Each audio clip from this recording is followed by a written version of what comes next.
I live in a big city on the equator that imports a lot of our produce.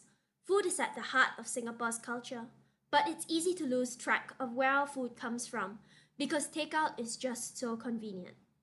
I'm trying to reconnect with the heart of my culture through my garden and my home. Welcome to my high-rise homestead.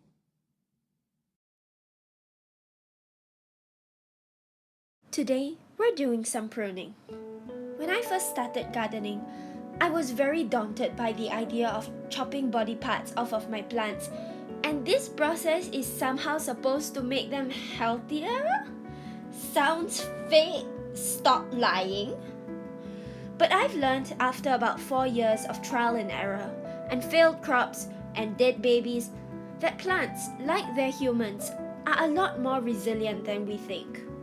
Here, my runner beans have reached the end of their fruiting lifespan and are starting to look very untidy. The trellis is being taken over by withered vines and drying leaves.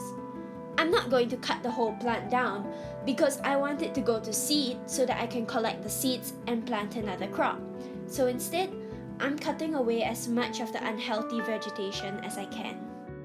This way, the plant doesn't spend all its energy on trying to maintain the parts of itself that it's obviously struggling to keep well, and puts its energy instead into the much more valuable end goal, forming strong and healthy seeds.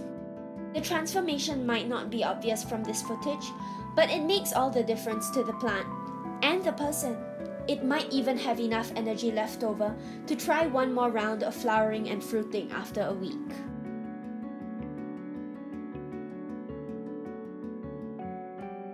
Sometimes what you are trying to accomplish by pruning one plant is the complete opposite from your objective for a different plant. Everyone's personal goals depend on the individual and where they are at this point in their life. Sometimes I want to extend the fruiting lifespan of my beans, and other times I'm trying to prevent a herb, like basil, from flowering and forming seeds. Cutting it back at the leaf nodes allows the bush to branch and develop a more rounded flavor, instead of becoming set in its ways and simply flowering, fruiting, and dying back, following the very linear narrative that some say life is supposed to follow.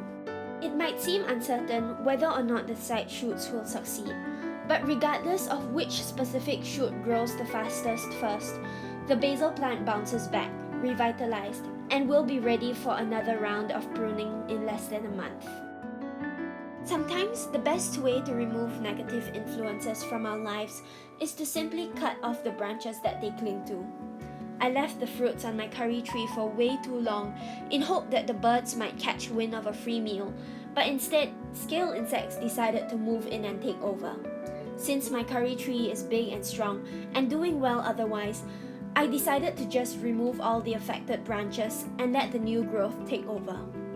It's really not enough to remove pests as and when they make themselves noticeable, especially in an urban garden with no natural predators in the tiny ecosystem that we try our best to cultivate.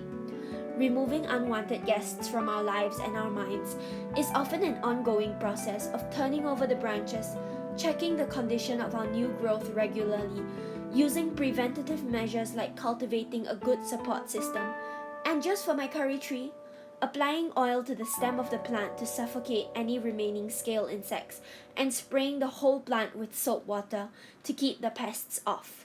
For now.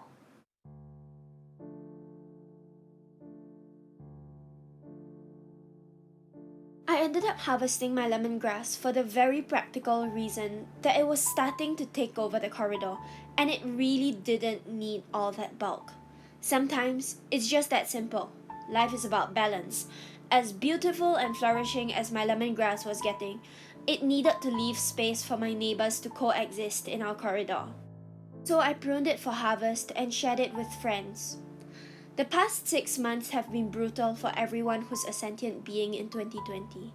I know that many people, like me, are growing bunches of fragrant grasses that are taking over the corridors in our lives right now.